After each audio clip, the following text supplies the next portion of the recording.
है स्टूडेंट्स। आइए आज हम लोग स्टार्ट करेंगे बिजनेस लॉ में चैप्टर 3 है और चैप्टर का नाम है कॉन्ट्रैक्ट। जैसा कि आप यहाँ लिखा हुआ देख रहे हैं कि चैप्टर का नाम है कॉन्ट्रैक्ट। कॉन्ट्रैक्ट मतलब अनुबंध होता है, हिंदी में उसको अनुबंध कहते हैं। और इससे पहले भी दो चैप्टर हम आपको करवाए हैं। और आज जो इस चैप्टर में पहला क्वेश्चन है यह है what do you mean by contract. What do you mean by contract, यहाँ क्वेश्चन मार्क है, यानी अनुबंध किसे कहते हैं या अनुबंध क्या है। इस क्वेश्चन को दूसरे तरीके से ऐसे भी कहा जा सकता है what do you mean by valid contract and define it's characteristics. इसमें भी कैरेक्टरिस्टिक्स ऐड कर सकते हैं आप या features. What do you mean by valid contract, define it's characteristics, यानी इसको हिंदी में अनुबंध किसे कहते हैं और इसकी क्या विशेषताएं हैं आप लिख सकते हैं।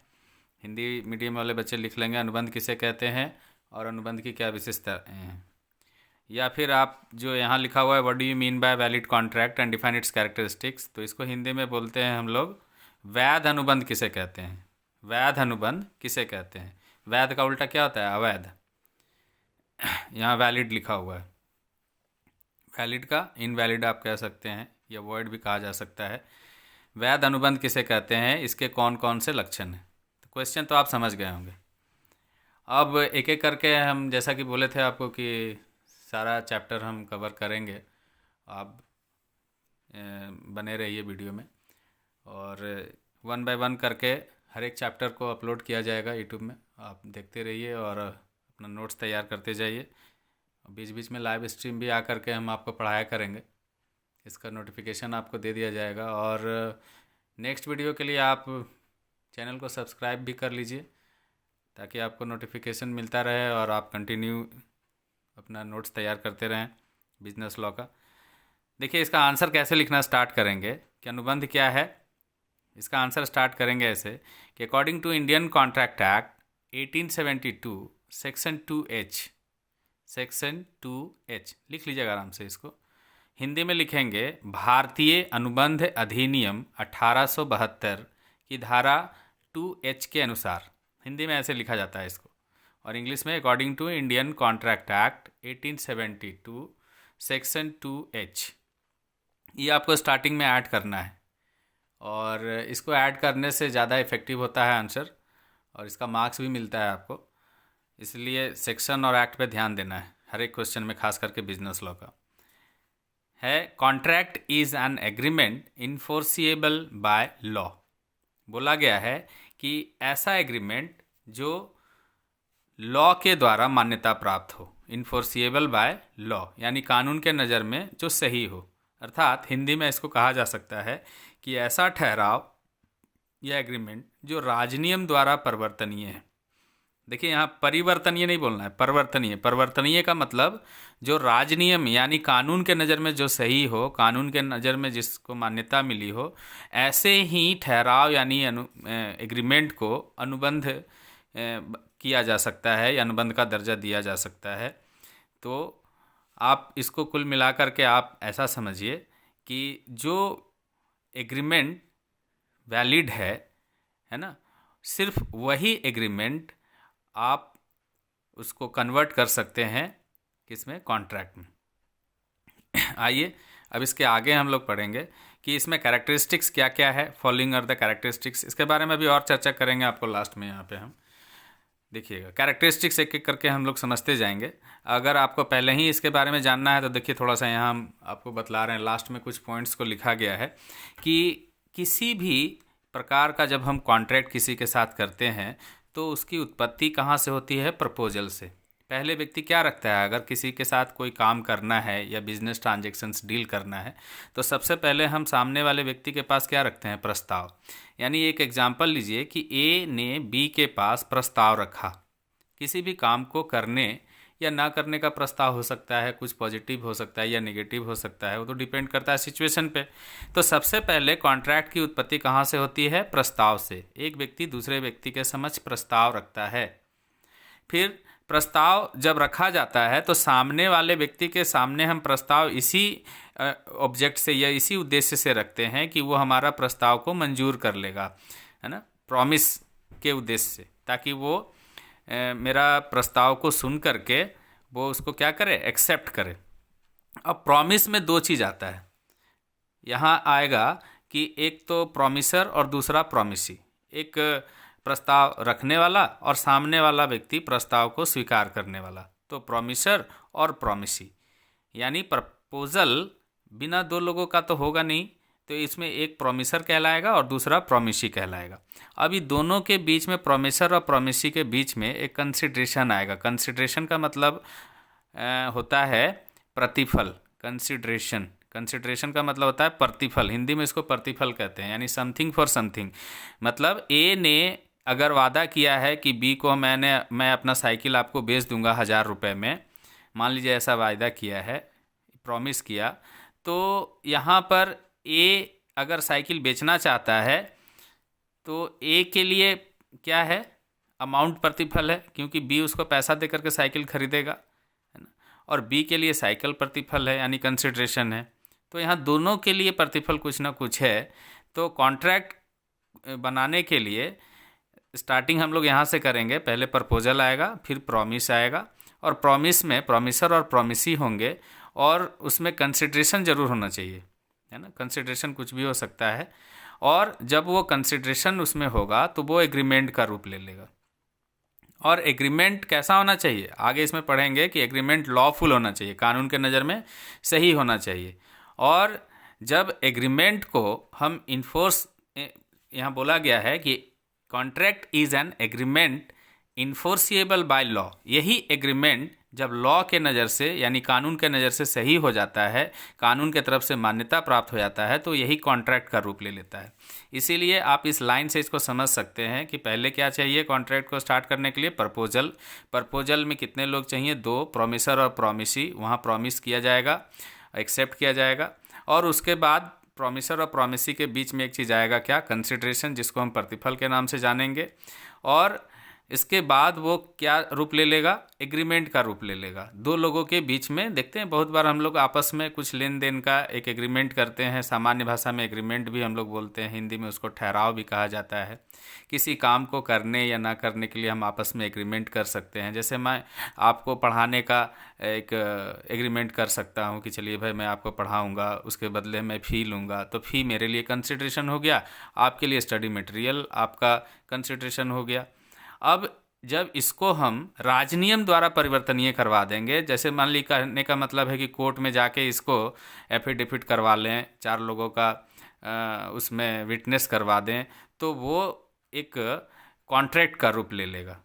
कहने का मतलब है कि कॉन्ट्रैक्ट जो होता है वो इन्फोर्सिएबल बाय लॉ, राजनियम के द्वारा मान्यता प्राप्त हो जाता है, यह होनी चाहिए। तो इसका कॉन्ट्रैक्ट का डेफिनेशन आप इसको देख करके समझ गए होंगे। अब हम लोग बात करेंगे कि कैरेक्टरिस्टिक्स क्या क्या होने चाहिए, क्या क्या लक्षण होने चाहिए अनुबंध के बीच में। तो अनुबंध करने के लिए कम से कम 2 व्यक्तियों का होना जरूरी है। 2 और मोर पर्सन यहाँ लिखा हुआ है, 2 या 2 से अधिक व्यक्ति का होना। हिंदी मीडियम लिखेगा 2 या 2 से अधिक व्यक्ति का होना, और इंग्लिश में लिखेंगे 2 और मोर पर्सन। बताइए, बिना 2 लोगों के बीच में अनुबंध हो सकता है क्या, एग्रीमेंट होगा? कम से कम किसी भी तरह का बिजनेस ट्रांजेक्शन्स को करने के लिए 2 लोगों का होना जरूरी है। तो ये तो पहला कैरेक्टरिस्टिक्स है, इसमें कुछ विशेष बोलने की ज़रूरत नहीं है। नंबर 2 है लॉफुल कंसिडरेशन एंड ऑब्जेक्ट्स, यानी जो प्रतिफल होना चाहिए। जैसे अभी आपको यहाँ एग्जाम्पल दिए कि ए ने बी को साइकिल बेचने का वादा किया, तो ए के लिए जो अमाउंट है, जो पैसा है, वो प्रतिफल है, बी के लिए साइकिल प्रतिफल है। अब आप बताइए कि ए जब बी को साइकिल बेचने का वादा किया है और बी इसको मान लीजिए कि AK-47 या बॉम्ब दे दे, तो क्या वो कानून के नज़र में सही है? नहीं है, सही नहीं है। तो इसीलिए कहा गया कि कंसिडरेशन हमेशा कैसा होना चाहिए, लॉफुल होना चाहिए, कानून के नज़र में सही होना चाहिए, और उसका कुछ न कुछ उद्देश्य भी होना चाहिए। इसीलिए कहा गया न्यायोचित प्रतिफल एवं उद्देश्य होना चाहिए, किसमें, कॉन्ट्रैक्ट में। नंबर 3 आइए, ये आपको समझ में आ गया होगा कि कंसिडरेशन हमेशा कैसा होना चाहिए, लॉफुल होना चाहिए, कानून के नज़र में सही होना चाहिए, समाज के नज़र में सही होना चाहिए, वो लॉफुल कंसिडरेशन कहलाता है। आपको हम पढ़ा रहे हैं, आप जो हमको फ़ी देते हैं, वो अगर आप कैश देते हैं तो वो लॉफुल कंसिडरेशन है। लेकिन आप कुछ ऐसा चीज़ दें हमको जो समाज के विरुद्ध है, जिससे कुछ गलत प्रभाव पड़ता है समाज में या किसी व्यक्ति को नुकसान पहुंच सकता है, तो वो लॉफुल कंसिडरेशन नहीं कहलाता है। नंबर 3 है फ्री कंसेंट ऑफ पार्टीज। देखिए, जब दो लोगों के बीच में कॉन्ट्रैक्ट होता है तो कॉन्ट्रैक्ट किसी दबाव में नहीं होना चाहिए, किसी तरह का कोर्सन या फिर आप कह सकते हैं कि प्रभाव में नहीं होना चाहिए, इन्फ्लुएंस करके नहीं कराना चाहिए, दोनों की सहमति से होनी चाहिए। उसमें किसी तरह का चीटिंग या थ्रेट नहीं होना चाहिए, दोनों पक्षकार की सहमति स्वतंत्र रूप से होनी चाहिए। इसलिए कहा गया हिंदी में पक्षकारों की स्वतंत्र सहमति, यानी फ्री कंसेंट ऑफ पार्टीज। ठीक है। नंबर 4, इसका एक चैप्टर है, आगे पढ़िएगा आप कि what do you mean by free consent और क्या क्या होना चाहिए कंडीशन फ्री कंसेंट में, वो आपको डिटेल में पढ़ाया जाएगा। फिलहाल आप इतना जानिए कि दो पक्षों के बीच जब कॉन्ट्रैक्ट होगा तो बिना किसी दबाव के, बिना किसी उत्पीड़न के होना चाहिए, अनड्यू इन्फ्लुएंस नहीं होना चाहिए उसमें। नेक्स्ट है कि competence of the party to do a contract, यानी पक्षकारों के अनुबंध करने की क्षमता। इसका अर्थ होता है बच्चों, यहाँ पर आप लिख लीजिएगा कि जो भी पार्टी कॉन्ट्रैक्ट करेंगे आपस में, वो माइनर नहीं होना चाहिए। पहली बात, माइनर का मतलब 18 साल से कम उम्र नहीं होना चाहिए, मेजर होना चाहिए, और साउंड माइंड का होना चाहिए, यानी स्वस्थ मस्तिष्क का होना चाहिए, और कैपेबल होना चाहिए, है ना। आप किसी ऐसे व्यक्ति के साथ, आप कोई पागल व्यक्ति के साथ आप अनुबंध नहीं कर सकते, वो कॉन्ट्रैक्ट का रूप कभी नहीं लेगा। कॉन्ट्रैक्ट करने के लिए व्यक्ति का साउंड माइंड यानी स्वस्थ मस्तिष्क का होना जरूरी है, उसका आयु 18 से अधिक यानी वयस्क होना जरूरी है ना। वो हर एक तरीके से सही होना चाहिए, सोचने समझने की क्षमता होनी चाहिए उसमें, उसी को बोलते हैं पक्षकारों के अनुबंध करने की क्षमता होनी चाहिए। चलिए आइए इसके बाद नेक्स्ट एंड लास्ट पॉइंट है agreement not hereby expressly declared to void. ऐसा एग्रीमेंट जो कानून के नज़र में कभी गलत ठहरा दिया गया हो, है ना, वो कभी भी कॉन्ट्रैक्ट का रूप नहीं ले सकता। हिंदी में देखिए स्पष्ट रूप से आपको समझ में आ रहा है यहाँ पर कि अधिनियम द्वारा व्यर्थ रूप से घोषित ठहराव नहीं होना। मतलब अधिनियम का मतलब कानून, कानून के द्वारा किसी भी चीज़ को अगर व्यर्थ बोल दिया गया है, किसी भी ठहराव को अगर गलत बता दिया गया है, एग्रीमेंट को गलत बता दिया गया है, तो वो कॉन्ट्रैक्ट का रूप नहीं लेगा। तो कुल मिलाकर के इक्वेशन कंप्लीट हो गया है। आपको क्या करना है कि कॉन्ट्रैक्ट का पहले डेफिनेशन लिखना है एक्ट डाल करके, और उसके बाद ये सारा पॉइंट्स को आपको डिफाइन करना है। आपको कम से कम 2-2 4-4 लाइन सब में लिखना है और एग्जाम्पल्स दे दे के लिखना है। यहाँ पर आप एग्जाम्पल दीजिए, इसमें पर आप एग्जाम्पल दीजिए, जो एग्जाम्पल हम आपको दिए हैं, कुछ और भी अपने से एज्यूम करके आप एग्जाम्पल डाल सकते हैं, और ये 5 पॉइंट्स में एग्जाम्पल दे दे करके आप लिखिए। बस कुल मिला करके एक बार रैंडमली फिर हम इसको रिपीट करेंगे कि कॉन्ट्रैक्ट की उत्पत्ति कहाँ से होती है? प्रस्ताव से। आप मेरे पास आएंगे कि सर मुझे पढ़ना है, तो ये क्या हो गया? एक तरह का प्रपोजल हो गया। अब प्रपोजल में 2 लोग हुए ना, एक सर हुए, एक स्टूडेंट हो गया। अब एक प्रोमिसर हुआ, एक प्रोमिसी हो गया। अब प्रोमिसर और प्रोमिसी के बीच में क्या आएगा? बोलिए, कंसिडरेशन। आप हमको फ़ी देंगे उसके बदले, है ना, तो वो कंसिडरेशन कहलाता है, जिसको हम समथिंग फॉर समथिंग कह सकते हैं। कुछ के बदले कुछ, हम आपको पढ़ा रहे हैं, आप उसके बदले फ़ी दे रहे हैं, ठीक है। और फिर इसी प्रॉमिस को हम कन्वर्ट कर देते हैं एग्रीमेंट में, ठीक है। लेकिन एग्रीमेंट कैसा होना चाहिए? लॉफुल कंसिडरेशन, है ना। एग्रीमेंट में कंसिडरेशन कैसा होना चाहिए? लॉफुल। आप कोई भी चीज़, ऐसा चीज़ मत दे दीजिए जो गलत हो। और फिर जब एग्रीमेंट ये राजनियम द्वारा परिवर्तनीय होगा, यानी इन्फोर्सिएबल बाय लॉ हो जाएगा, तो ये क्या चीज़ का रूप ले लेगा? कॉन्ट्रैक्ट का, यानी अल्टीमेटली ये कॉन्ट्रैक्ट बन जाएगा, ठीक है। तो कुल मिलाकर के क्वेश्चन कंप्लीट हो गया। आप इसको बार बार वीडियो को देखिए और नोट्स तैयार करते जाइए। फिर नेक्स्ट क्वेश्चन हम डालते जाएंगे, अपलोड करेंगे वीडियो आपका चैनल पे। और आप वीडियो को सब्सक्राइब कर लीजिए और अपने दोस्तों में इसको शेयर कीजिए। और आपको कैसा लगा, समझ में आया कि नहीं आया, आप कमेंट करके बताइए। और वीडियो को लाइक कीजिए, ज़्यादा से ज़्यादा अपने दोस्तों के बीच शेयर कर दीजिए इसको। आज के लिए इस क्वेश्चन को इतना ही रखते हैं। Thank you for watching this video.